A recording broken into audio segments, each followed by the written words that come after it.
Você, Cida e Adão, de olho no futuro. Edição especial para jovens e adolescentes. Silvino Neto. Homenagem. Flores para os que se foram. A todos os adolescentes e suas famílias vitimadas por balas perdidas e assassinatos em nosso Brasil.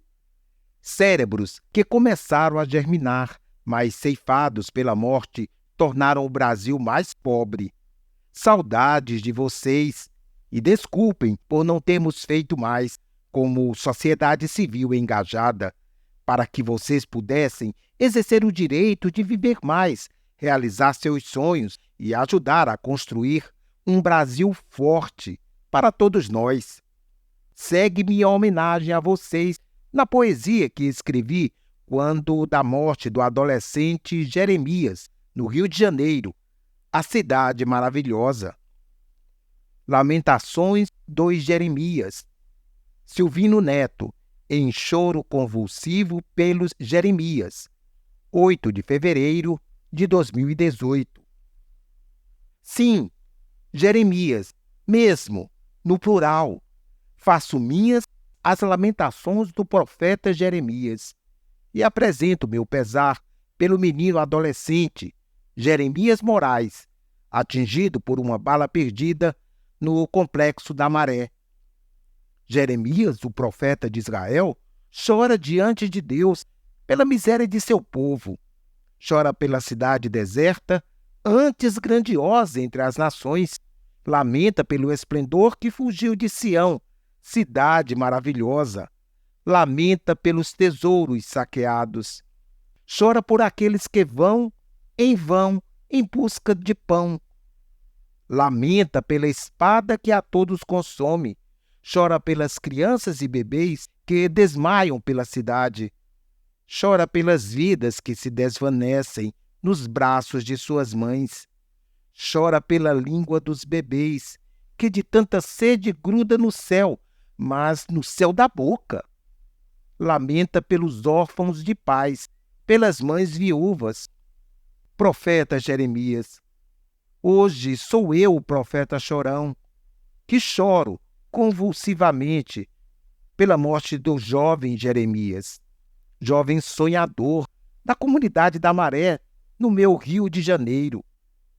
Levado pelas ondas de uma bala perdida, choro por este jovem que demonstrava a sua fé em expressões religiosas, de orações, de jejum. Choro, lamento por Jeremias, no seu sonho perdido de ser jogador de futebol, músico, poliglota, missionário. Choro por este menino mais velho que tomava conta dos 4 irmãos enquanto seus pais saíam à luta na busca do pão de cada dia. Choro no choro de sua mãe, coração partido que exclama: é uma dor que arrebenta a alma, acordar e não ter mais meu filho ao meu lado. Ah, se nossas lágrimas se tornassem a fonte de um rio que veloz corresse por todos os cantos da cidade, lavando os corações das impurezas humanas na purificação da coisa mais bela que possuímos, a vida. Jeremias, choremos em coro pela vida. Certamente, alegrias nos virão pela manhã. Apresentação. Este livro foi escrito pensando em você. Cida e Adão são 2 personagens fictícios do programa Brasil Forte de Mãos Dadas pela Educação de Qualidade para Todos. Eles promovem cidadania, Cida, Adão, e o desenvolvimento das inteligências múltiplas. Neste livro, Cida e Adão são protagonistas de alunos na faixa do ensino médio e do fundamental, 2 últimos anos. Eles estão sempre de olho no futuro, compartilham neste livro suas expectativas e contam um pouco de sua trajetória no ensino médio. Você tomará conhecimento do que se denomina teoria das inteligências múltiplas. Nada de complicado. Você vai entender bem e tem tudo a ver com sua potencialidade na formação como ser humano e de olho no futuro. Cida e Adão moravam na mesma rua e estudavam na mesma escola. Desde cedo se envolveram em atividades de voluntariado. Eram muito crianças, mas com o estímulo de seus pais e professores, participavam de eventos que promoviam assistência a pessoas menos favorecidas. Assim, visitavam comunidades, levando alimentos, iam aos abrigos de pessoas idosas, plantavam mudas de árvores, conseguiam doações de roupas para pessoas necessitadas, doavam livros e até mesmo incentivavam outras oportunidades para que as pessoas aprendessem a pescar com autonomia, objetivando alcançar qualidade de vida e respeito à diversidade e aos direitos humanos. O voluntariado passou a fazer parte da vida de Cida e Adão. Agora, eles continuam envolvidos em obras sociais, apoiando a organização do terceiro setor Brasil Forte, brasilforte21@gmail.com. E assim estão agregando valor ao currículo com as certificações emitidas pelo Brasil Forte. Se você tem interesse em ser voluntário, entre em contato conosco através do e-mail brasilforte21@gmail.com ou procure uma outra instituição de credibilidade e você poderá ter oportunidades de participar em atividades que agreguem valor ao seu currículo Lattes, com certificações de atividades complementares, iniciação científica, estágio voluntário, etc. Cida e Adão estão muito preocupados com a educação no Brasil e por isso estão pesquisando temas que os ajudem a elaborar seus projetos de vida na construção de um Brasil forte. Eles estão estudando a possibilidade de fazer cursos no exterior, mas pretendem voltar para construir um Brasil forte. Seus certificados de serviço voluntário vão pontuar muito nos processos de application, requisitos de seleção para cursos em universidades. Eles estão de olho no futuro.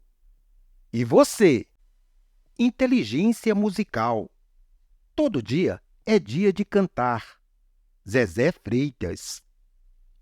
Cida e Adão foram assistir a um festival de música. Ficaram empolgados e saíram de lá decididos a aprender a tocar um instrumento musical. Eles gostam de assistir às competições musicais na televisão e andam sempre com seus fones de ouvido curtindo música. Adão gosta de rock e Cida de música sertaneja. Não pretendem ser músicos profissionais porque acham que não levam jeito, mas acham uma boa adquirir cultura musical para serem consumidores críticos e valorizarem os músicos como profissionais.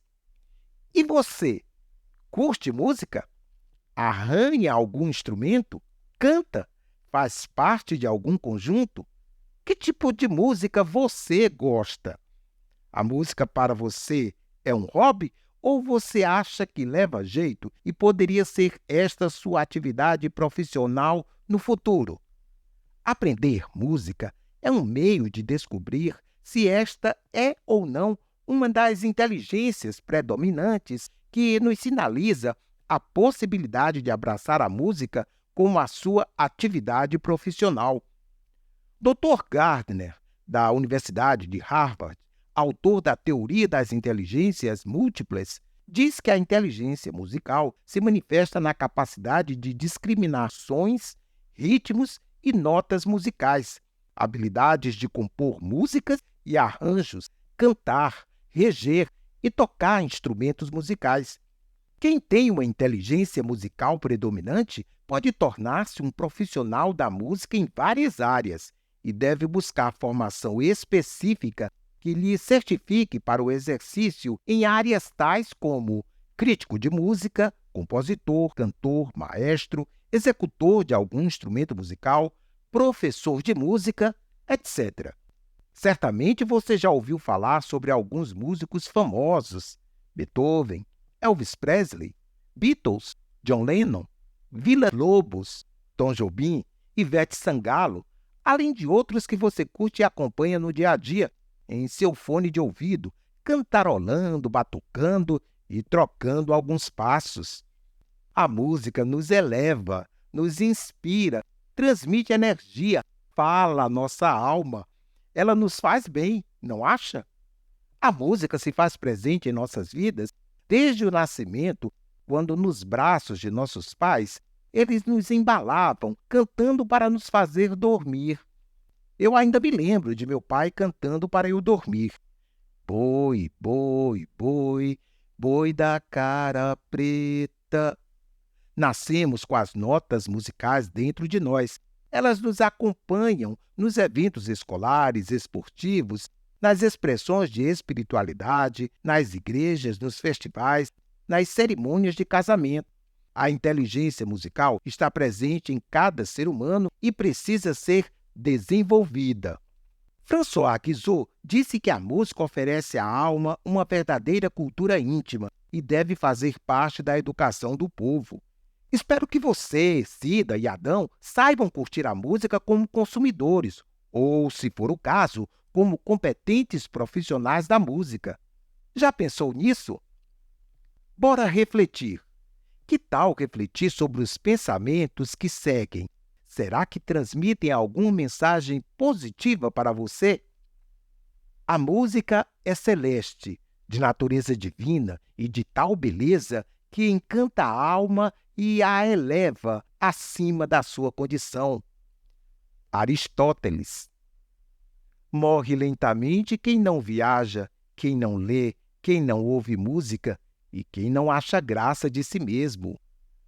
Marta Medeiros. Todos os dias devíamos ouvir um pouco de música, ler uma boa poesia, ver um quadro bonito e, se possível, dizer algumas palavras sensatas. Johann Goethe.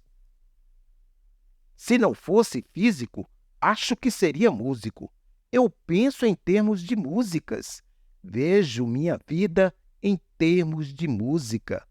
Albert Einstein. Você leva jeito?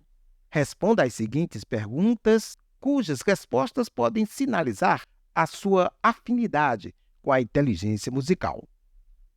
Curto muito ouvir música? Sei ler uma pauta musical? Tenho mania de batucar e cantarolar? Identifico o canto de pássaros diferentes? Sei o que é escala musical? Levo jeito para compor música? Gostaria de aprender a tocar um instrumento musical? Inteligência interpessoal. A relação interpessoal é a chave que abre todas as portas. Daniel Leandro. Cida e Adão têm muitos amigos. Eles juntos formam o grupo Cidadão. Assim como acontece com você, eles marcam encontros, vão à praia, combinam festinhas e curtem amizades. Nós, seres humanos, somos seres sociais. Não nascemos para viver sozinhos. Fomos criados com a semente do relacionamento.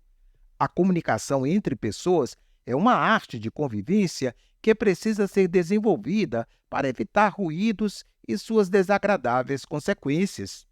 Talvez, como nunca em qualquer tempo, a humanidade precise aprender a conviver, a relacionar-se com o próximo de forma respeitosa, respeitando a diversidade. Assim evitaríamos muitos conflitos, muitas guerras. Seria muito legal se encontrássemos o caminho da paz. Você não acha? Devemos sonhar com a paz? A inteligência interpessoal, segundo a teoria das inteligências múltiplas, é a habilidade de saber conviver bem com os outros. São pessoas que têm uma habilidade diferenciada para entender as intenções, as motivações e desejos dos outros. Alguns exemplos de inteligência interpessoal da história da humanidade são Mahatma Gandhi, John Kennedy e, no contexto brasileiro, certamente vocês conhecem bons comunicadores e administradores. Mas estamos vivendo uma crise de referências para os jovens. Algumas pessoas têm a inteligência interpessoal como uma de suas inteligências predominantes e buscam fazer cursos que habilitem para o exercício de atividades profissionais correspondentes. Tais profissionais desenvolvem a habilidade de influenciar pessoas no direcionamento de suas relações, evitando conflitos. Aprendem a ser bons gestores de pessoas. É, portanto, a inteligência do afeto, amor, respeito ao outro e de se tornarem produtivos em ações colaborativas. Administração, comunicação, relações públicas são exemplos de cursos que formam profissionais com inteligência interpessoal predominante para lidar com as questões relacionadas ao relacionamento interpessoal. As empresas, em geral, adotam em seus processos de seleção para estágio e admissão para o seu quadro de funcionários candidatos que tenham o perfil de bom relacionamento interpessoal, pois sabem que estes têm mais possibilidade de trabalhar em equipe com desempenho positivo. A experiência em voluntariado é também um dos aspectos considerados como critério em processos de seleção.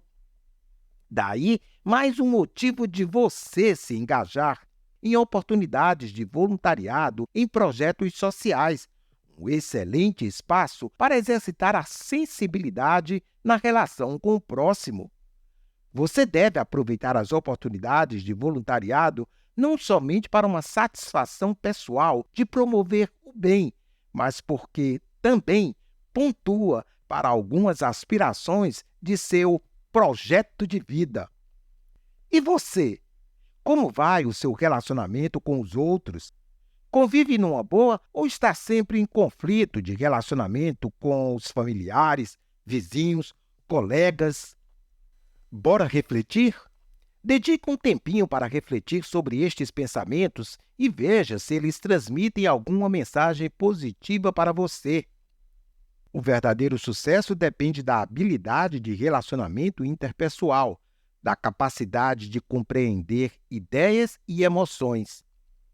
Não saber se relacionar ou não entender o limite do outro é desenvolver um trabalho ineficaz em uma equipe de sucesso. Bruno Almeida. Ame o próximo como a si mesmo. Jesus Cristo. Você leva jeito? Responda às seguintes perguntas, cujas respostas podem sinalizar a sua afinidade com a inteligência interpessoal. Demonstro capacidade de liderança? Comunico com facilidade? Prefiro estudar em grupo? Tenho muitos amigos? Sinto-me bem quando estou com outras pessoas? Não gosto de ficar só? Inteligência sinestésico-corporal. O corpo humano é uma máquina e você é responsável pela manutenção. Tiago Cachaça. A inteligência sinestésico-corporal é a capacidade de expressar ideias e sentimentos no processo de potencialização do corpo. O corpo é a nossa casa móvel. Com ele fazemos proezas. Garrincha, imortal jogador de futebol da seleção brasileira, dizia que driblava porque o corpo mandava e a cabeça obedecia. Imagino a energia que você tem como adolescente. Nem sempre paramos para valorizar a riqueza que é nosso corpo. É ele a nossa própria vida. Sem ele, não somos nada. Que máquina fantástica! São seus olhos, por exemplo, em sintonia com o seu cérebro, que estão possibilitando você ler este texto e assimilá-lo, retendo as informações que se transformam em conhecimento. Sem o corpo devidamente funcionando, temos dificuldades para fazer as coisas acontecerem, ainda que o ser humano seja capaz de superar com sucesso algumas limitações corporais ou neurológicas. Por exemplo, neste capítulo, você vai ter a oportunidade de ler o depoimento de Daniel Dias, nosso grande atleta paralímpico, colecionador de medalhas olímpicas de natação, orgulho para o nosso Brasil. É exemplo de que you can. Cida e Adão já estão conscientes do valor do corpo. A esta hora devem estar malhando na academia. Adão joga futebol, mas não é lá essas coisas. Ele torce pelo Fluminense e Cida pelo Flamengo. Ninguém é perfeito, né? KKKKK. E você, como está cuidando de seu corpo? Lembre-se de que é o único que você tem e faz parte de sua identidade. A gente não tem refil do corpo. Desde cedo, precisamos exercer a responsabilidade de cuidar do corpo, tornando-o o mais saudável possível. Já ouviu esta frase? Mens sana in corpore sano. Uma mente sã num corpo são. Famosa citação latina do poeta Juvenal, ressaltando o ideal de vida no equilíbrio corpo e espírito. Um corpo sarado e uma mente arejada deve ser a meta de cada ser humano. Cuidado para não cair na esparrela das drogas, dos vícios que destroem a preciosidade que é você. Corpo e mente sadios contribuem para o desenvolvimento da potencialidade do ser humano com sucesso. Sua atividade profissional também, e em qualquer uma das inteligências, vai depender do equilíbrio corpo e mente. Então, é necessário acompanhamento médico, alimentação adequada e exercícios apropriados.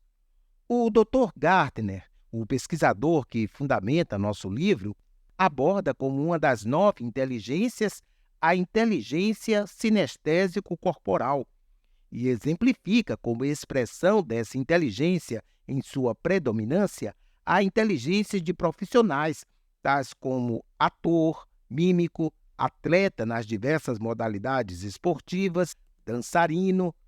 É também a habilidade no uso das mãos para produzir e transformar coisas, objetos.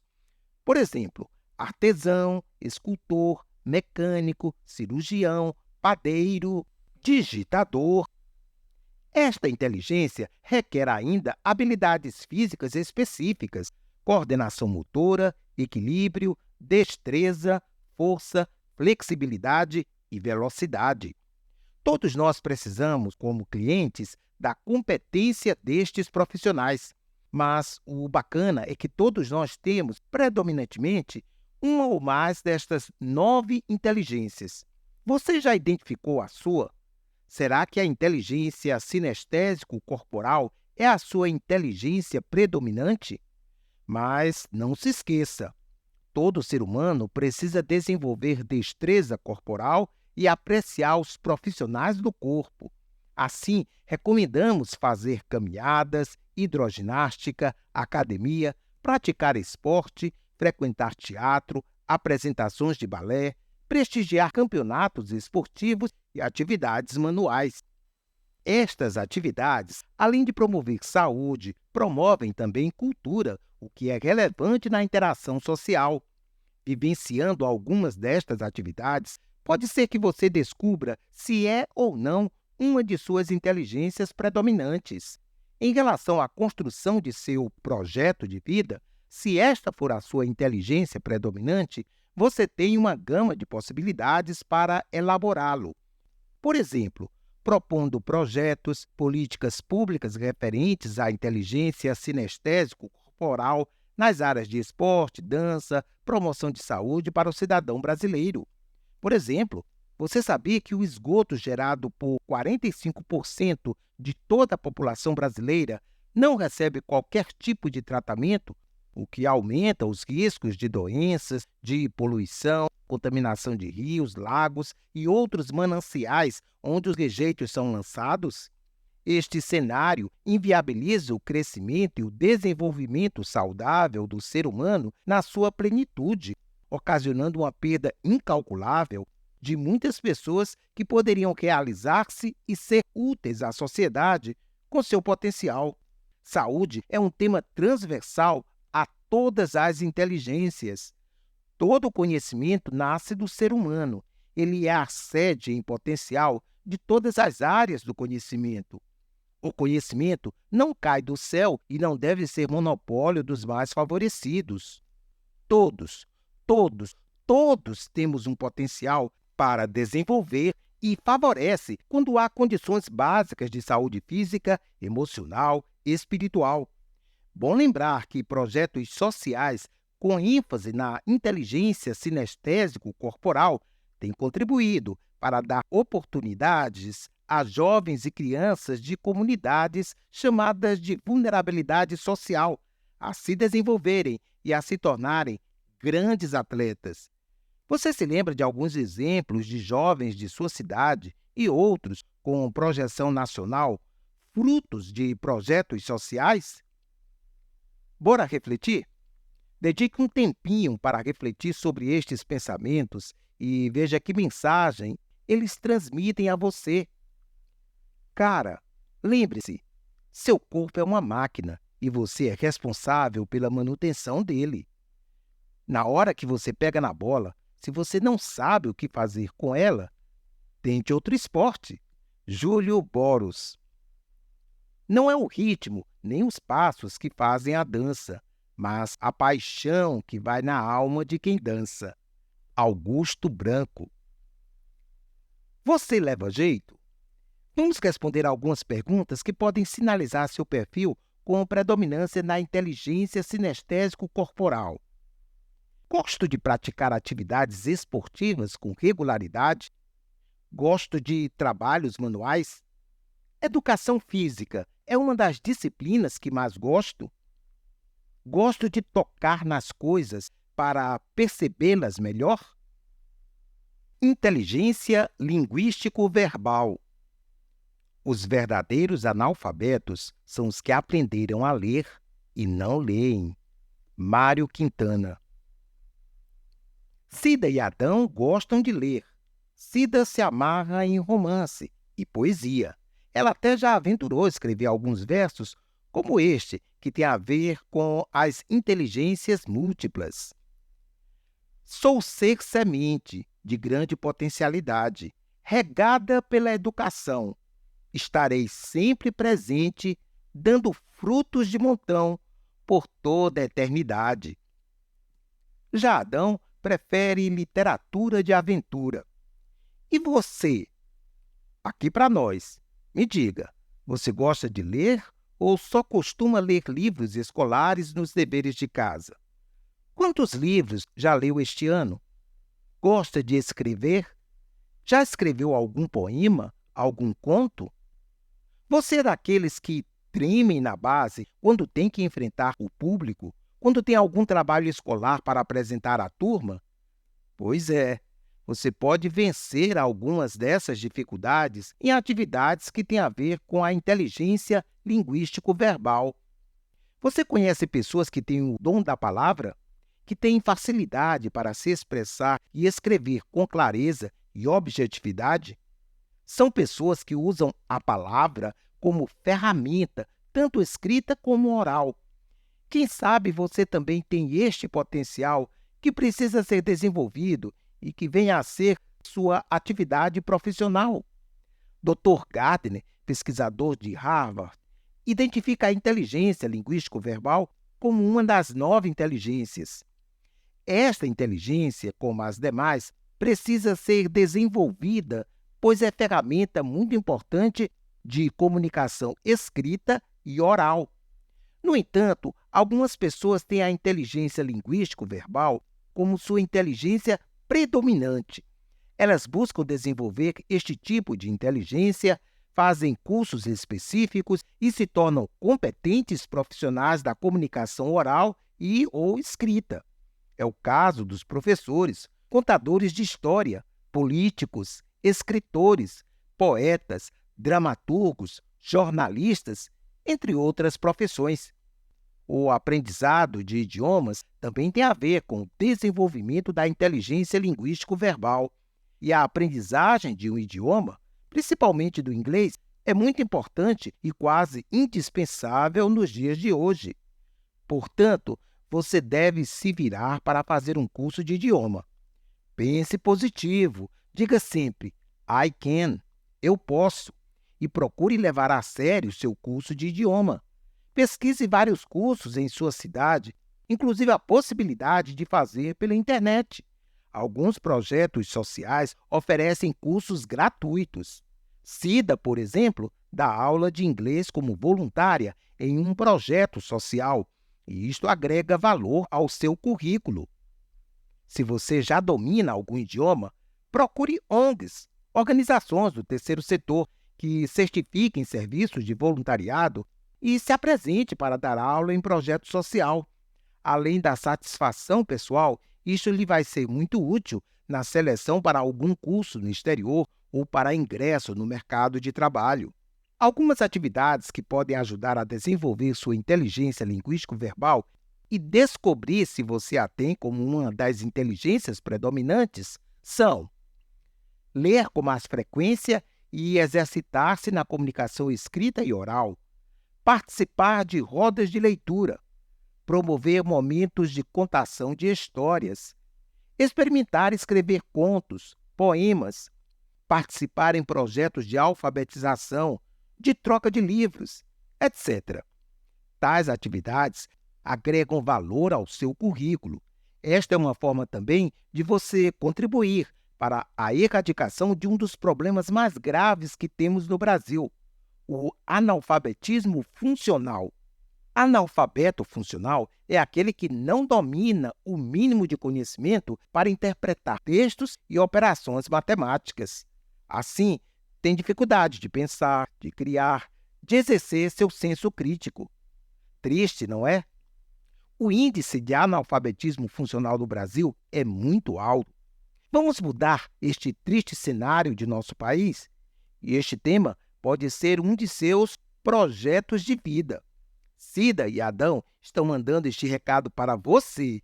You can. E usted puede. Bora refletir?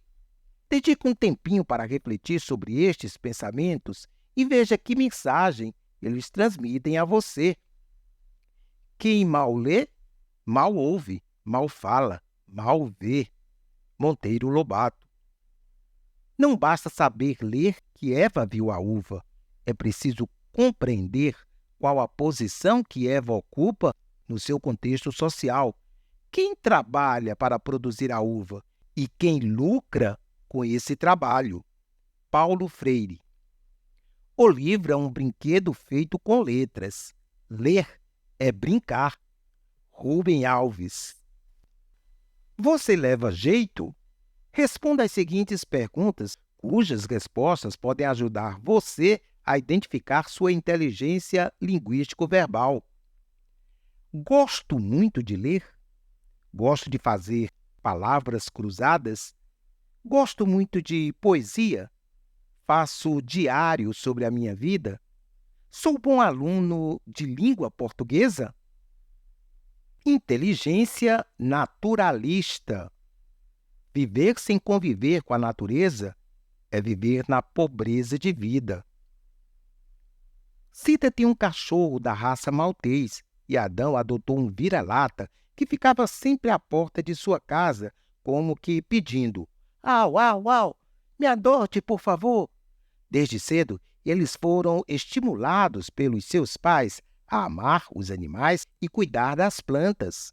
Eles cultivam uma pequena horta em suas casas e até colhem produtos que plantam para o preparo de suas refeições. A escola que eles frequentam dá muita ênfase à educação ambiental. Assim, eles recebem uma boa base e sabem que, se não cuidarmos de nosso planeta Terra, corremos o perigo de sérias consequências. Certamente você também tem recebido estas orientações da escola e de seus pais. A televisão e a internet são meios de comunicação que também estão sempre divulgando questões sobre a preservação do meio ambiente. A geração de adolescentes de hoje recebe um desafio muito grande para preservar a natureza. Daí, precisamos hoje de pessoas que se dediquem como profissionais às questões do meio ambiente. Estas pessoas que apresentam um interesse acentuado pelas questões ambientais sinalizam possuir uma inteligência predominante que o Dr. Gardner chama de inteligência naturalista. São pessoas que se aproximam da natureza para compreendê-la melhor, pesquisá-la, organizar os objetos, fenômenos e padrões da natureza, reconhecer e classificar plantas, animais, minerais, a variedade da fauna e flora. São aqueles que profissionalmente se tornam biólogos, geólogos, engenheiros ambientais, veterinários, nutricionistas, paisagistas e outras profissões relacionadas ao mundo animal e ambiental. E como precisamos destes profissionais? Será que você é uma dessas pessoas que se amarram na natureza? Querem dominar conhecimentos que contribuam para a preservação da natureza? Pô, se é esta a sua vocação, você vai precisar planejar seu futuro buscando cursos que promovam a sua formação técnica ou acadêmica em meio ambiente. O adolescente tem sensibilidade para apreciar a beleza e o perfume de uma flor, o canto dos pássaros, a dança das nuvens, a brisa que passa brincando com o nosso rosto, o cheirinho de terra da chuva que cai, as estrelas e a lua no brilho, na caminhada escura, e tantas formas de interação homem-natureza. A natureza foi criada para ser nossa companheira, para a nossa sustentabilidade, para crescer junto com o ser humano. Assim, é muito importante que sejamos todos alfabetizados nas questões básicas sobre a natureza. E se neste percurso os interesses forem aflorando de uma forma especial, com vontade de se aprofundar mais e mais nestas questões, é um sinal que tal vocação se transformará numa atividade profissional voltada para o meio ambiente. Se assim for com você, sucesso! Mas se não for esta a sua praia, de qualquer forma, somos todos responsáveis pela preservação da natureza. Bora refletir? Dedique um tempinho para refletir sobre estes pensamentos e veja se eles transmitem alguma mensagem positiva para você. Amar ao próximo, amar aos animais, consumir com responsabilidade, reciclar o lixo que você usa. Que tal começar o seu dia assim? José de Góes. O mundo tornou-se perigoso porque os homens aprenderam a dominar a natureza antes de se dominarem a si mesmo. Albert Schweitzer. Gostaria que os que viessem depois de mim pudessem, pelo menos, ver alguma coisa que ainda lembrasse o país fabuloso que é o Brasil do ponto de vista botânico, dono da flora mais rica do globo. Burle Marx. Você leva jeito? Vamos responder algumas perguntas que podem sinalizar seu perfil com predominância na inteligência naturalista. Adoro acampar. Gosto de animais e plantas. Reconheço com facilidade os vários tipos de flores e plantas. Gosto de visitar aquários, zoológicos e jardins botânicos. Gosto de documentários sobre a vida animal. Inteligência existencial espiritual. Existe uma coisa que toda a verdadeira espiritualidade tem em comum, quer essa espiritualidade seja derivada da fé, da ciência, da natureza ou das artes. Um sentido de sobrenatural. Andrew Schneider. O questionamento sobre a existência humana esteve sempre na pauta reflexiva dos pensadores. Questões como uma busca de nossas origens, quem nos fez e para onde vamos após a morte, outras questões da transcendência humana. Nestas reflexões, alguns pesquisadores das questões transcendentais encontram respostas num ser superior. Outros encontram diferentes respostas para a existência humana. São várias as leituras de como se processa esta relação, e nesta interpretação surgem os posicionamentos teológicos, as religiões e as suas práticas de culto na alimentação do espírito, na aproximação da ciência e fé. Por mais complexo que seja conhecer o mundo da espiritualidade, há uma sede do ser humano na busca de comunhão com um ser superior, que se expressa em orações, meditações, manifestações de adoração e ações de justiça e amor e outras denominadas verdades universais. A academia busca, através da convergência da razão, emoção e espírito, encontrar respostas para as questões existenciais do ser humano. Cada vez mais, cientistas e pesquisadores reconhecem a teologia como uma área do conhecimento que precisa ser considerada na construção do conhecimento sem as barreiras do sagrado e profano. Algumas faculdades, também no Brasil, estão inserindo em seus currículos a disciplina espiritualidade, a exemplo da disciplina Medicina e Espiritualidade. A legislação brasileira garante ao aluno o direito a ter acesso na escola ao ensino religioso que deve tratar das questões da espiritualidade do ser humano, assim como a filosofia. As empresas também estão colocando em sua pauta de desenvolvimento humano as questões de espiritualidade. Dr. Gardner identifica esta busca do ser humano como evidência da inteligência existencialista espiritual. Neste processo, há os que buscam com mais profundidade conhecer a existência humana e suas expressões de espiritualidade, que em muitos casos se expressam na religiosidade, no desenvolvimento de sua fé, na relação com Deus. Para Gardner, estes que se interessam pelas questões da espiritualidade têm, predominantemente, uma inteligência existencial e espiritual. São estes os teólogos, antropólogos, sacerdotes, entre outros. O teólogo, por exemplo, busca estudar o fenômeno da fé, a relação com o transcendente, as questões da religiosidade. A teologia é também uma das áreas do conhecimento reconhecidas pelo Ministério da Educação. Faculdades oferecem cursos de teologia, de bacharelado e pós-graduação. O antropólogo também tem na sua pauta de investigação questões que se relacionam com os costumes e crenças dos seres humanos. Portanto, a espiritualidade, a religiosidade são estudadas sob a ótica da ciência e da fé. Os antropólogos estudam a diversidade cultural dos povos. Como cultura, busca-se entender todo tipo de manifestação social, modos, hábitos, comportamentos, folclore, rituais, crenças, mitos e outros aspectos são fontes de pesquisa para os antropólogos.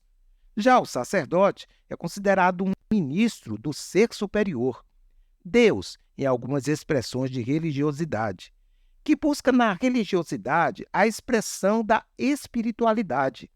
Surgem assim as comunidades de fé, as igrejas, por exemplo.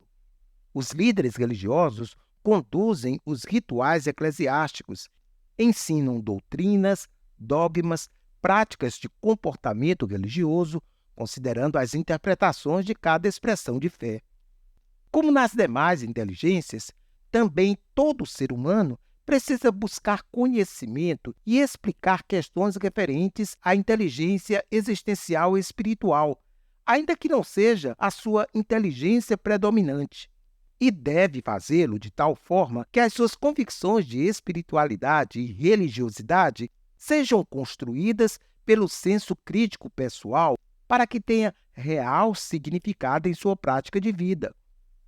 Neste contexto, ressalta-se a importância de valorizar aqueles que se debruçam na busca de conhecimento das questões da fé e razão, para que subsidiem com suas pesquisas e experiências crenças e práticas de espiritualidade. Cida frequenta uma igreja cristã. Adão chegou a interessar-se um pouco mais pela teologia por causa do seu xará, Adão, o primeiro homem citado na Bíblia. E você, como lida com as questões de sua espiritualidade e religiosidade? Bora refletir? Dedique um tempinho para refletir sobre estes pensamentos e veja se eles transmitem alguma mensagem positiva para você. Sempre respeite as crenças dos outros e eles irão respeitá-lo muito em troca. Papa Francisco. Descobrimos nossa espiritualidade quando despertamos para a finitude da vida. Augusto Cury.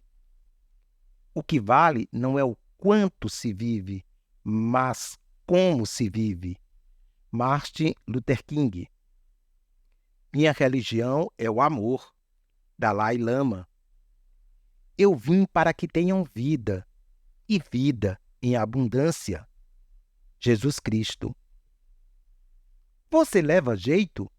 Vamos responder a algumas perguntas que podem sinalizar seu perfil com predominância na inteligência existencial e espiritual. Interesso-me sobre questões religiosas? Gosto de meditar na busca do autoconhecimento? Tenho interesse por assuntos sobre a transcendência? Busco sempre uma relação com o Ser Supremo? Inteligência espacial. Em certa medida, toda arte é uma abstração. Henry Moore. Vamos fazer um exercício que tem a ver com a inteligência espacial. Experimente fechar os olhos e veja se consegue visualizar tudo que tem na sala de estar de sua casa. Móveis, adornos, etc. Conseguiu? Ainda de olhos fechados, tente rearrumar a decoração de sua sala, trocando os móveis e adornos de lugar. Como é que ficou? Deu um tilt na sua cabeça ou não teve dificuldades para fazê-lo? Certamente, alguns conseguiram fazer este exercício com certa facilidade, outros não. Por quê?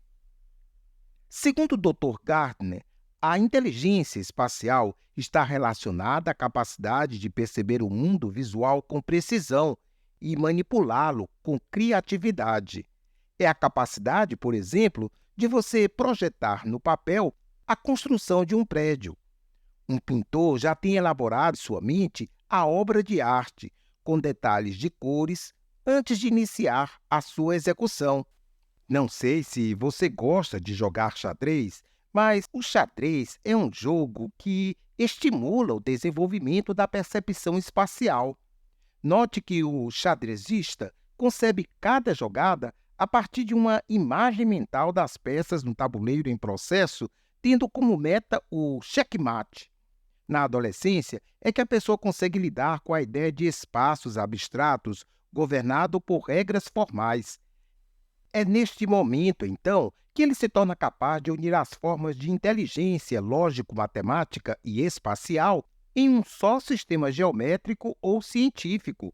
Infelizmente, a nossa prática educacional do sistema de ensino tem apresentado muita deficiência, principalmente no que diz respeito à abstração. Mas, segundo Gardner, nosso teórico das inteligências múltiplas, algumas pessoas têm em seu potencial esta inteligência como predominante e precisam ser desenvolvidas para que se concretizem em suas atividades profissionais correspondentes. Assim, é a inteligência do decorador de ambiente, paisagista, arquiteto, engenheiro civil, aviador, pintor, entre outras. A formação destes profissionais pode ser adquirida em faculdades, em cursos de engenharia da construção civil, aeronáutica, trânsito, sociólogo, segurança pública, turismo e outros. Mesmo que você não venha a exercer uma das profissões citadas em virtude de não identificá-la como sua inteligência predominante, você e todos os demais seres humanos precisamos exercitá-la para adquirirmos conhecimento básico que nos favoreça aplicá-lo em situações específicas de percepção do mundo visual. Dirigir um veículo, por exemplo. E somos nós que atuamos como consumidores dos serviços destes profissionais, com espírito crítico para julgar tais serviços e produtos. Dentre outras sugestões de exercitar a inteligência espacial, sugerimos jogos de quebra-cabeça e de memória. Recomendamos também visitas a exposições apreciando vitrines, decorações, galerias de pintura, etc. Cida se identifica muito com a inteligência espacial, mas, como ocorre com muitos adolescentes, tem dúvidas dos cursos que deve fazer. Está para definir entre arquitetura e construção civil. mas está convicta de que sua inteligência predominante é a espacial.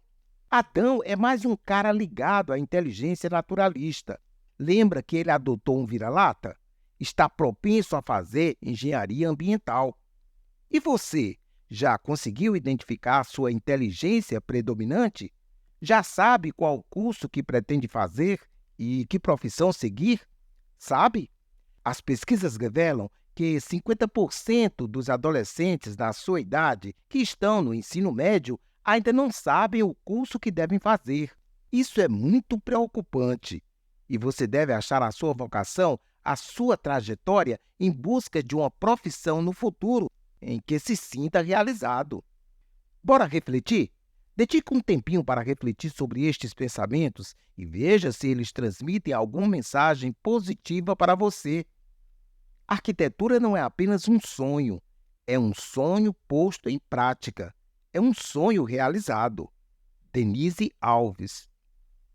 A pintura transforma o espaço em tempo, a música, o tempo em espaço. Hugo Hofmannsthal. O abstrato se transforma no concreto na execução do planejamento. Álvaro Granha Lorengian. Você leva jeito? Vamos responder algumas perguntas que podem sinalizar seu perfil com a predominância da inteligência espacial. Gosto de fotografar e filmar? Direciono-me com facilidade? Gosto de desenhar?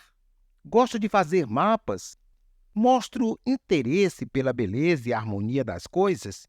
Explico com facilidade o caminho para as pessoas? Inteligência intrapessoal.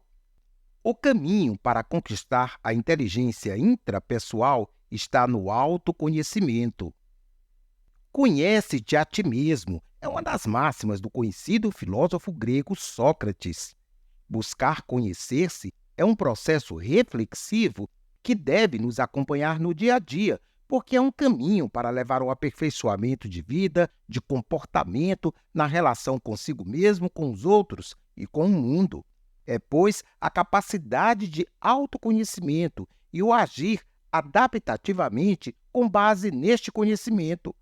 É a busca do autoconhecimento das qualidades, das virtudes, das limitações, humor, desejos, aspirações, interesses e motivações.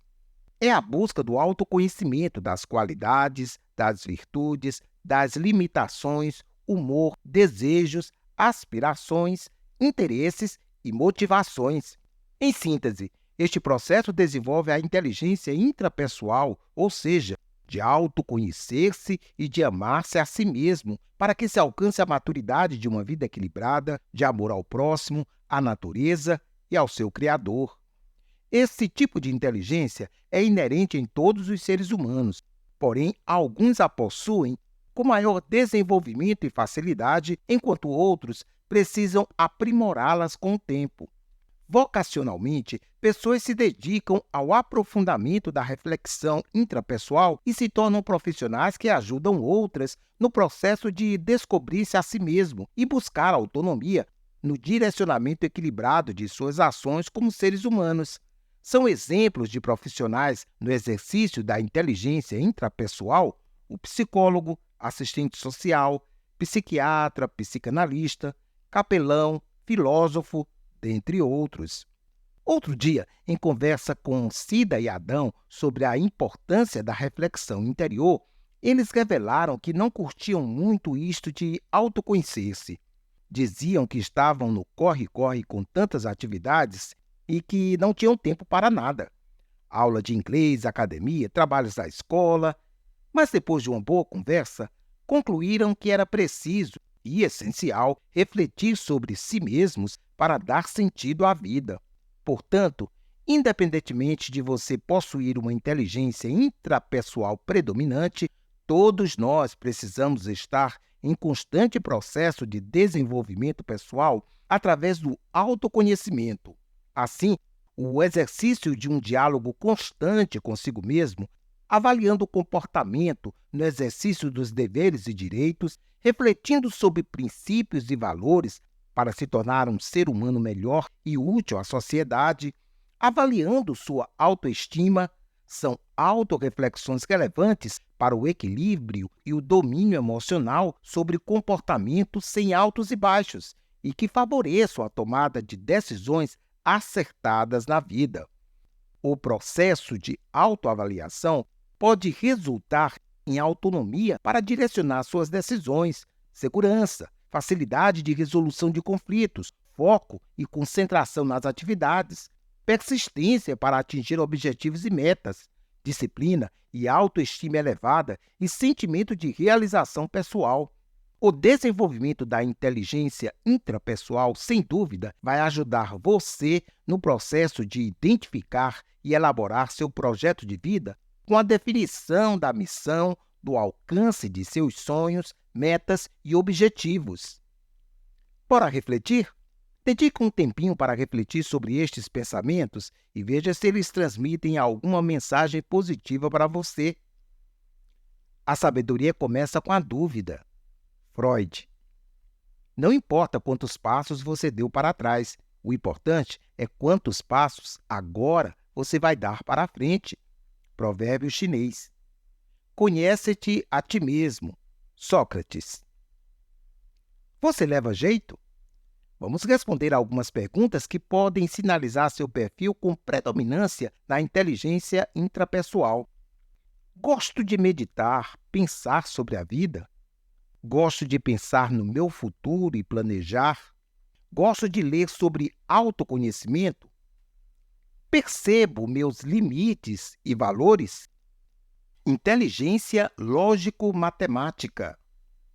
Matemática nada mais é que a fusão da inteligência com o raciocínio lógico. Keila Sabino. A matemática, em geral, é considerada o bicho-papão das disciplinas, o terror para muitos. São alarmantes e muito preocupantes os índices de falta de domínio básico da matemática. Tem gente que sai da escola e ainda precisa dos dedos da mão para resolver contas simples de somar. Não é o seu caso. Ou é? Apesar da ênfase que se dá no sistema de ensino ao lógico-matemático e ao linguístico-verbal, a realidade é que as pesquisas revelam que a grande maioria termina a educação básica sem dominar matemática e o seu próprio idioma. Triste, não? Também o pensamento lógico, analítico, crítico não é estimulado com a ênfase que deve ser dada na formação do educando. Assim, nossa educação fica comprometida. E comprometendo a educação, tudo mais fica sem perspectiva de desenvolvimento consistente. O domínio básico da matemática é fundamental, pois a matemática está presente no dia a dia de nossas atividades. Exercitar a memória, o raciocínio, deve ser meta constante para o desenvolvimento do pensamento lógico. Gardner, pesquisador da teoria das inteligências múltiplas, caracteriza a inteligência lógico-matemática a capacidade de usar os números de forma efetiva. Requer também a capacidade de raciocinar bem, formular hipóteses, observar fenômenos diversificados. Aqueles que apresentam uma inteligência lógico-matemática predominante gostam de lidar com números e raciocínio lógico. Lidam com facilidade na interpretação e categorização dos fatos, da informação, cálculo e buscam explicação para tudo. Na classificação de profissionais com inteligência lógico-matemática predominante está, por exemplo, o matemático, contador, estatístico, pesquisador, cientista, analista de sistema. Se o raciocínio lógico, a matemática, não são seu forte, você precisa considerar a necessidade de dar uma atenção especial para superar esta sua demanda pessoal, porque o lógico-matemático é transversal a tudo mais no processo de construção do conhecimento. Pode-se dizer que é a base para adquirir-se competência nas demais inteligências. Você concorda? Aqui para nós, Cida e Adão também ralam nas semanas de provas, e em especial na prova de matemática. É um estresse quase geral, uma tensão muito grande na espera da nota. Não é assim também com você? No caso de Cida, que pretende cursar graduação em engenharia civil, sem dúvida, ela vai precisar muito de base em matemática. Sugerimos àqueles que têm dificuldade na aprendizagem da matemática colocar na agenda de atividades recursos que estimulem o raciocínio lógico. Por exemplo, jogos inteligentes, analogias, pesquisas, experiências laboratoriais, exercícios computacionais, etc. O jogo de xadrez ajuda em muito o desenvolvimento do raciocínio lógico. Topa uma partida? Bora refletir? Dedique um tempinho para refletir sobre estes pensamentos e veja se eles transmitem alguma mensagem positiva para você. A maturidade não se dá pela idade, e sim pela capacidade lógica de raciocínio profundo e reflexão própria. William Roger.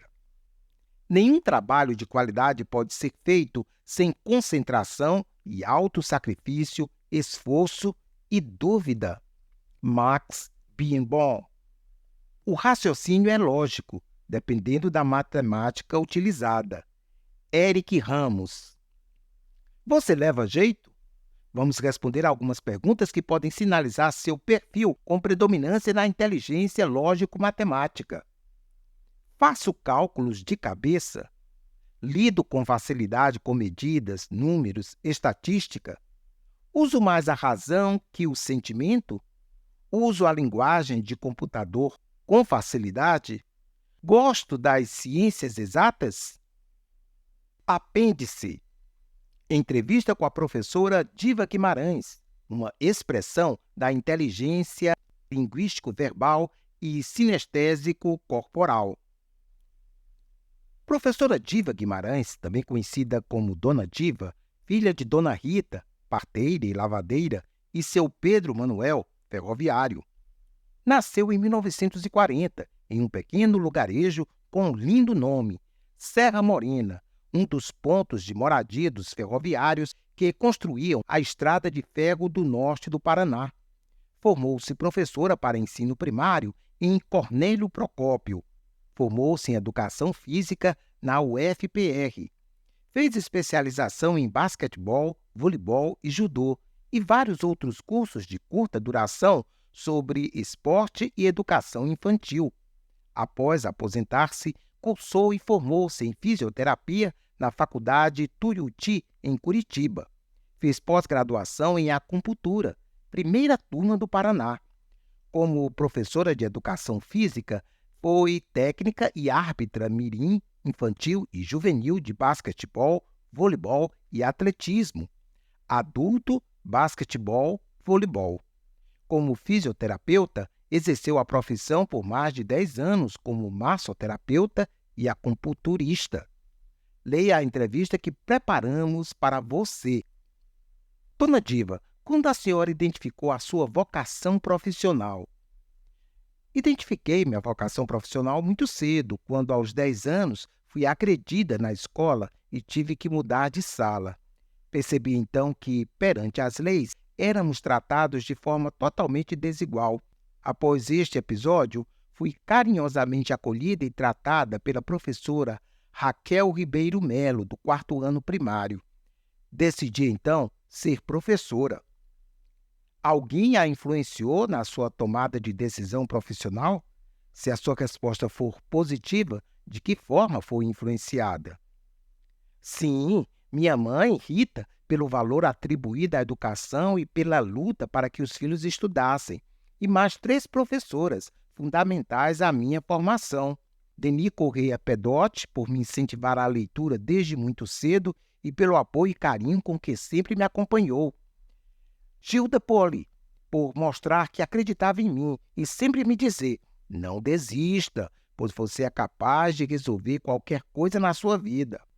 Mércia Poli, que me incentivou a atuar na área do esporte e me proporcionou uma oportunidade, indicando-me para substituí-la em um curso de especialização em Curitiba, quando ainda morava em Cornélio Procópio, norte do Paraná. Foi o primeiro passo para a minha entrada na graduação em Educação Física na UFPR. Quais as principais dúvidas que a senhora teve no processo de tomada de decisão? Tive medo de ser discriminada profissionalmente, o que realmente aconteceu algumas vezes. Que orientação daria a um adolescente em fase de tomada de decisão profissional? Que ele acredite em seu potencial, estude, leia muito e jamais desista de seus ideais. Legal, né? Esta experiência de vida da professora Diva. Entrevista com o técnico de futebol Jorginho, uma referência em inteligência sinestésico-corporal. Nosso repórter Adão teve o grande prazer em entrevistar o Jorginho, campeão do mundo da Copa de 1994 e com uma folha exitosa como técnico de vários times de futebol. Pode-se dizer que a inteligência predominante do Jorginho é a chamada, na teoria das inteligências múltiplas, inteligência sinestésico-corporal. É a inteligência também dos atletas de outras modalidades de esporte, dançarinos, artesãos, especialistas em cirurgias, entre outras, que dependem de habilidades específicas para lidar com membros do corpo como as mãos e os pés. Espero que você curta a experiência de Jorginho. Adão, quando e como você identificou sua vocação profissional? Jorginho, com 6 anos de idade, ouvi o Brasil sendo campeão do mundo. Na época, a gente não tinha televisão em casa e lembro, quando criança, vi um monte de gente ao redor de um alto-falante que ficava pendurado num poste ouvindo os jogos da Copa do Mundo. O Brasil foi tricampeão naquela Copa do Mundo de 1970. Na oportunidade, eu fiquei fascinado com aquilo tudo que eu vi e sonhava em ser um jogador de futebol. É claro que o sonho veio amadurecendo com o tempo. Com 13 anos de idade, fiz um teste de futebol no América e consegui passar. Mas a vocação para o esporte mesmo eu percebi por volta dos 15 anos de idade. Adão, alguém influenciou você orientando na sua tomada de decisão na escolha profissional? Se a resposta for positiva, de que forma foi influenciado? Jorginho, bem, como mencionei, a televisão influenciou e a Copa do Mundo. Mas com 11 anos de idade, eu comecei a jogar no Atilha Futebol Clube, um time de pelada lá de Guadalupe, subúrbio do Rio de Janeiro, onde eu fui criado, aqui no Rio de Janeiro. O treinador do time, apelidado de Catanha, ficou muito meu amigo, pois eu perdi meu pai aos 10 anos de idade. 3 anos depois, ele veio a falecer. Eu ajudava o técnico a capinar o campo e cuidar de sua conservação. Hoje eu desenvolvo um trabalho social exatamente nesse local onde eu treinava. Temos um campo de grama sintética, temos serviço de qualificação profissional, de cultura, numa área de 11.500 metros quadrados. Catanha me ajudou muito nessa questão de direcionamento na vida profissional. Ele me posicionava dentro de campo como lateral direito. Me orientava muito na questão da educação, que eu não podia deixar de estudar, não me envolver com más companhias, drogas e bebidas. Ele, na verdade, foi um mentor para mim, no meu início, como criança ainda, e foi fundamental para a minha vida. Sou muito grato a ele por tudo que eu consegui, pois foram muitos conselhos que me ajudaram muito.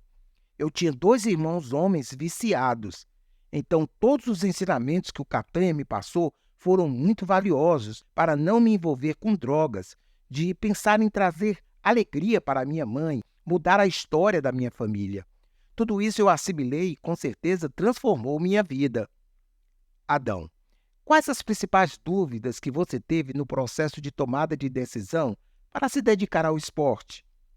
Jorginho, eu nunca pensei em uma outra coisa.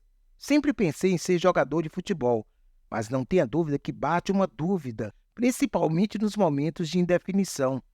Aos 17 anos, subi de categoria. Fui do juvenil para os juniores, que era o sub-17, para sub-20, e eu ia ser mandado embora. Fiquei muito triste, pensei até em desistir e procurar um emprego, mas graças a Deus, o novo treinador que assumiu o sub-20 e era o irmão do Zico, o Edu Coimbra, disse: "Não vou dispensar ninguém, quero ver todo mundo treinando. E só depois vou tomar a decisão. Recebi uma lista aqui", disse ele, "mas eu não quero me basear nessa lista. Quero ver todo mundo." Foi aí que eu continuei perseverando. Treinei muito bem e ele gostou muito, mas confesso que naquele momento eu fiquei preocupado se a coisa iria dar certo ou não. Então ali tive muita certeza de que a coisa iria acontecer. Apesar de estar na lista de dispensa, consegui treinar e mostrar para o treinador que eu tinha condições de permanecer. Eu sempre tive esse foco. Vou ser jogador de futebol. Mas é natural que em algum momento bater uma dúvida, como foi meu caso aos 17 anos de idade. Adão, mencione algumas funções e atividades que considere relevantes desenvolvidas por você em sua atividade profissional. Jorginho, eu acho que tudo aquilo que eu faço é extremamente relevante como treinador. O treinador de futebol não é apenas aquele cara que escala o time, que dá treinamento, que substitui jogadores no intervalo. Mas, na realidade, ele tem que ser um gestor de vidas, um gestor de muita gente além dos atletas. A comissão técnica, composta de auxiliares técnicos, preparadores físicos, fisioterapeutas, médicos, massagistas, roupeiro, etc. Todas essas pessoas, querendo ou não, acabam sendo lideradas pelo treinador.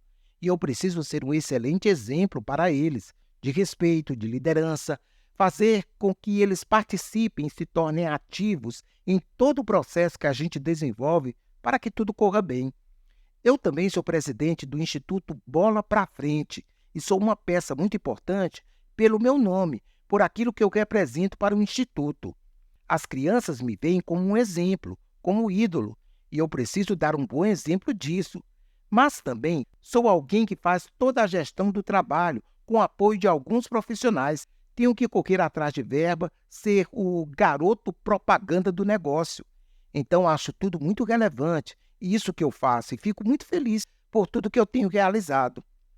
Adão, que orientação você daria a um adolescente em fase de tomada de decisão profissional? Jorginho, uma coisa muito importante é você avaliar o preço que vai lhe custar para tomar a decisão. Eu, por exemplo, sabia que eu ia perder finais de semana, que eu não estaria junto com a minha família sempre, que eu não iria curtir como qualquer jovem, deixar de ir em algumas festas e até mesmo festas de amigos, pois naquela época eu gostava de ir ao baile. Na minha época, por volta de 15, 18 anos de idade, eu sabia que a minha vida quase toda, até os 35, 37 anos, quando eu parei, meus finais de semana estariam completamente comprometidos, com uma boa alimentação, um bom sono, constante concentração. Então era o preço que eu tinha que pagar. E resolvi pagar o preço porque eu sabia o que estava querendo.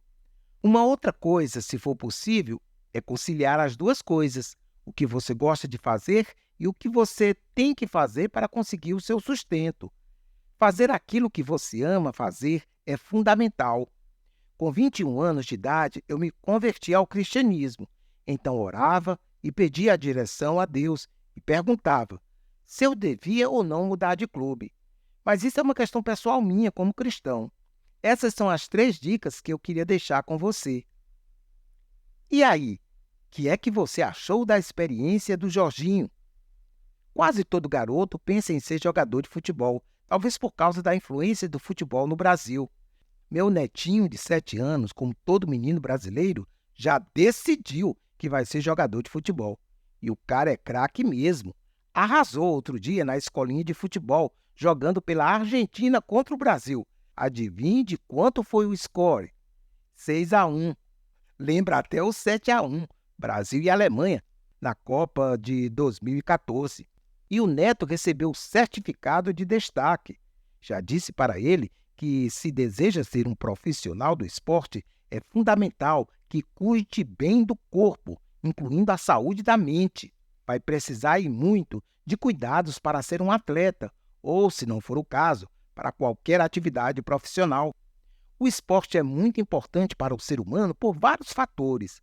Podemos afirmar até que o esporte é indispensável na formação do ser humano. Mas só alguns têm vocação para ser atleta. Alguns, mesmo com aparente restrição física, se tornam excelentes atletas profissionais. São aqueles que competem em Jogos Paralímpicos. O interesse de sua parte pelo esporte pode ser um indicador de outras possibilidades na categoria da inteligência sinestésico-corporal, conforme já mencionamos. Pode até ser que o esporte seja uma de suas inteligências predominantes. E mesmo que você não se torne um profissional do esporte, você pode desenvolver atividades esportivas prazerosas como um hobby. Infelizmente, principalmente nos jogos de futebol, temos visto muita agressão e violência nos estádios e precisamos aprender a perder e a ganhar. Ser um bom torcedor. Quem sabe seu projeto de vida possa ser voltado para a educação no esporte. Entrevista com o nosso grande medalhista paralímpico Daniel Dias.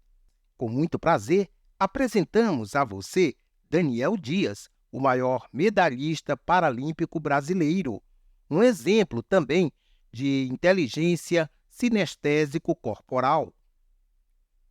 Daniel de Faria Dias nasceu em 1988 na cidade de Campinas, com má formação congênita nos membros superiores e perna direita.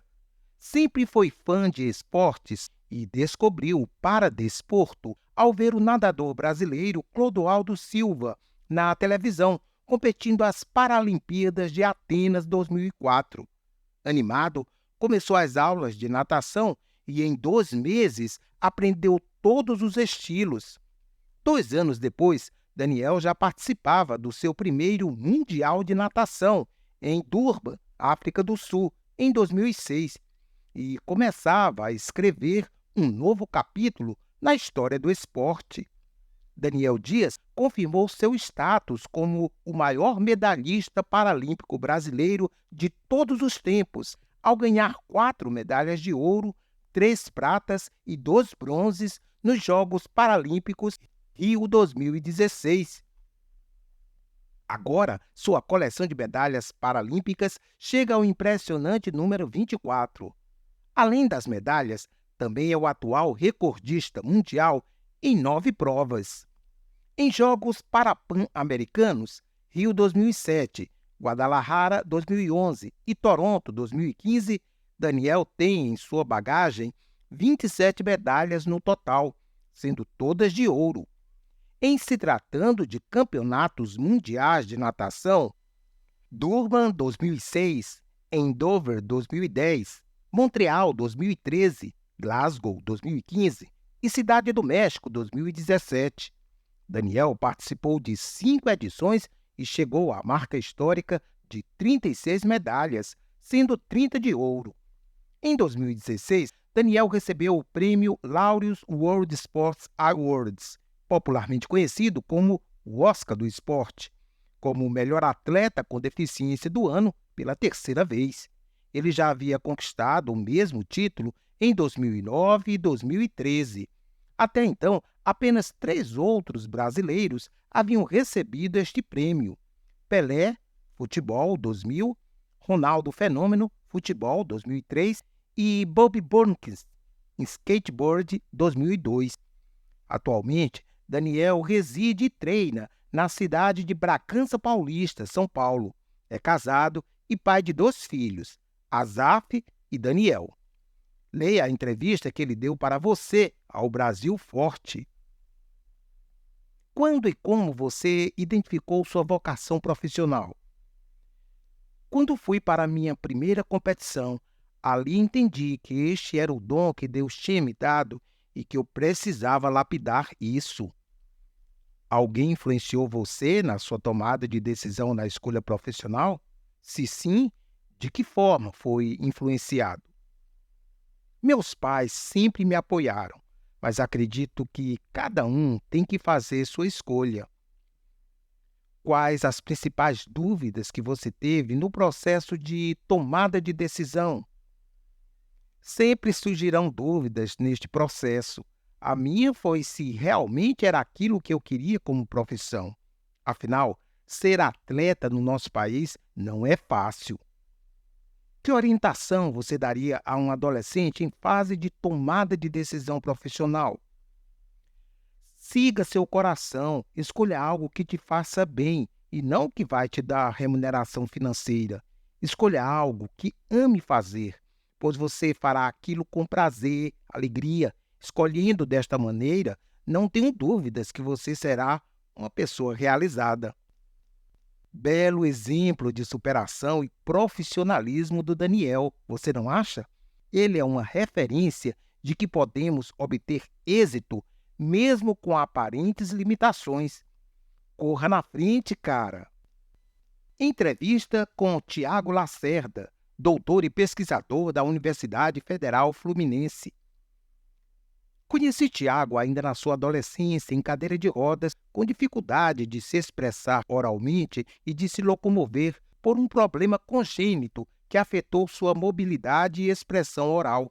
No entanto, sua determinação superou todas as possíveis limitações para adquirir conhecimento. E veja aonde ele chegou. Cursou licenciatura em Física pela Universidade Federal Fluminense, 2009, bacharelado em Física pela Universidade Federal Fluminense, 2010, e mestrado, 2011, e doutorado, 2015, em Física pela Universidade Federal Fluminense na área de Física das Radiações, Radioecologia. Tem experiência na área de Física com ênfase em radioatividade aplicada e ensino de Física.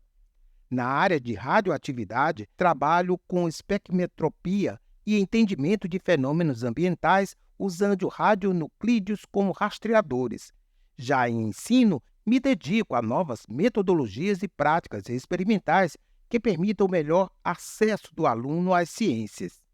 Segue a entrevista. Bom proveito!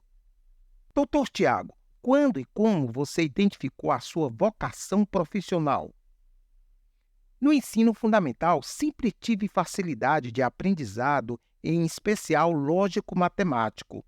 Mas no ensino médio, encontrei a física, me apaixonei, cheguei a pensar em fazer psicologia, entretanto fiquei nas exatas. Alguém o influenciou, orientou na sua tomada de decisão na escolha profissional? Se a sua resposta for positiva, de que forma você foi influenciado? Um excelente professor de física do ensino médio, o Alexandre Rivas, do Colégio Estadual Melquíades Picanço. As aulas dele me mostraram que sentia falta na matemática, algo além de números. Quais as principais dúvidas que você teve no processo de tomada de decisão? Me chamaram de doido por querer física e chegaram a sugerir alguma coisa ligada à informática e cheguei a pensar, pois é um mercado em alta e de repente poderia trabalhar em casa. Que orientação você daria a um adolescente em fase de tomada de decisão profissional? Procurar fazer o que gosta e ser bom no que fizer. O resto é consequência. Então, lembre-se, você pode. You can. Depoimento de um aluno da escola pública sobre como melhorar o ensino no Brasil. Publicamos aqui o depoimento de um aluno de escola pública, 14 anos de idade, cursando o 9º ano do Ensino Fundamental 2, em resposta à pergunta: você acha que o ensino no Brasil poderia ser melhor? Como? Segue o depoimento deste adolescente exatamente como ele escreveu, inclusive com os erros gramaticais. Considere, portanto, o conteúdo do depoimento dele e depois conclua se você concorda ou não com ele e qual seria a sua resposta à mesma pergunta. Você acha que o ensino no Brasil poderia ser melhor? Como? Deveriam ampliar o tempo de estudo. A escola deveria estudar as capacidades de cada um, seus dons e habilidades, praticá-los e até mesmo aperfeiçoar. Teria também que ser passado ao aluno uma imagem de respeito à escola, um patriotismo também. Deveriam ensinar desde cedo que no futuro nós seremos os cidadãos deste país e que o faremos crescer, mas que para isso seria preciso ter responsabilidade, respeito e disciplina. E é aí que a escola entra, ensinando aos futuros cidadãos o preciso para o sermos. A figura do professor deveria ser muito valorizada, pois é perceptível que hoje em dia nas escolas públicas o professor está perdendo a voz para alunos baderneiros, que não são a maioria, mas atrapalham a todos. Toda escola pública deveria ter aulas de ética e cidadania. filosofia, sociologia e literatura. Pois de que adianta um aluno entender tudo de português e matemática e não ter respeito ao próximo, não ter amor à nossa língua e desprezar as artes, sabedoria e conhecimento? Deveria também ter um ensino militarizado, pois às vezes dá até medo de estudar, ou melhor, frequentar uma escola pública. Pois na minha escola, por exemplo, existem jovens que idolatram a figura do traficante, mas o policial não. Jovens que só sabem ameaçar e etc. O que se poderia fazer, no geral, para todas as escolas públicas e particulares é mudar a forma de ensino, que é numa sala fechada, cadeiras e professor. E se fosse ao ar livre, em contato com o ar puro, com a natureza, com certeza aprenderíamos mais e melhor. Devemos fazer o aluno gostar da matéria e se identificar com a mesma. Mas sim, uma profissão que forma outras profissões deveria ser a mais valorizada e, claro, com o melhor salário. Talvez a educação ainda tenha salvação no Brasil. E você, acha que a educação no Brasil ainda tem salvação? Refletindo sobre a educação no Brasil. No Brasil, cerca de 2,5 milhões de crianças e jovens de 4 a 17 anos estão fora da escola. Desses, aproximadamente 1,5 milhão são jovens de 15 a 17 anos que deveriam estar cursando o ensino médio. Quase metade das escolas de ensino fundamental não tem biblioteca ou sala de leitura. Na maioria, não existe laboratório de ciência nem de informática. 1 em cada 3 nem tem acesso à internet e a maioria não tem rede de esgoto. Das escolas do ensino médio, quase 40% não tem banheiro adequado para estudantes com deficiência ou mobilidade reduzida, e mais da metade não possui laboratório de ciências.